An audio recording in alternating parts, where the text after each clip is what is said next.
Imagine you inherited all of these cars.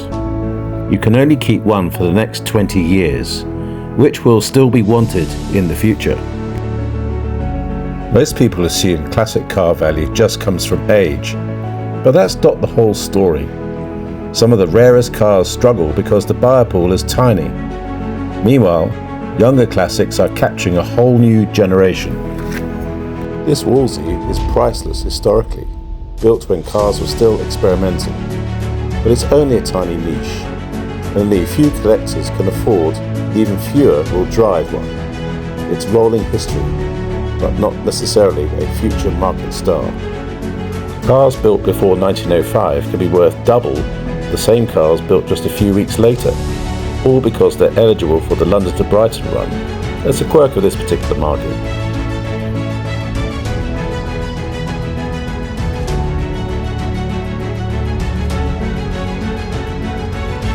The Magna may be the most vulnerable. It's not old enough to be a museum piece.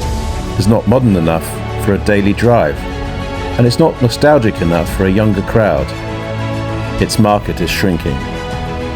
I personally have found it difficult to find people to help me maintain the car.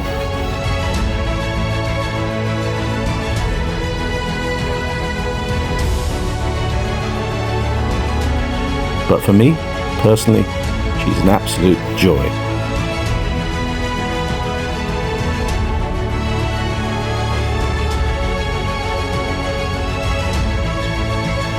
Then we get to the MGA. It's old enough to feel special, but modern enough to actually drive. No special crew is needed.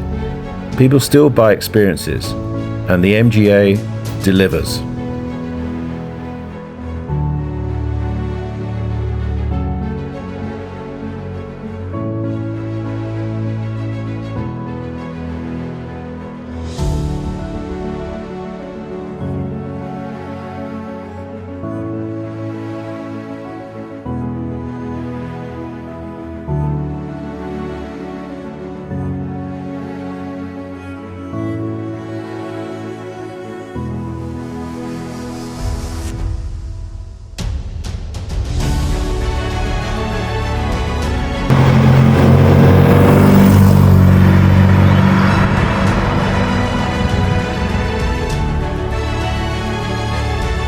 Now, the MR2 is the surprise. It's not rare, but it is remembered. People who dreamed of owning one in the 1990s can finally buy one today. And nostalgia may be the most powerful force in collecting.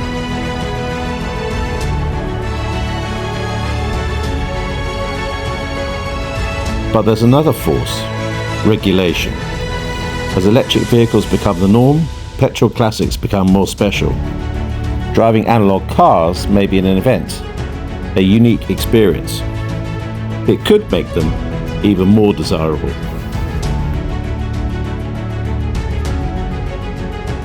I suppose we should be content with the fact that tastes change, and demography is a big driver of that change. So which ones survive? The rarest, the most valuable, or is it the one people still remember wanting? Maybe the future isn't about rarity at all. It's probably about memory.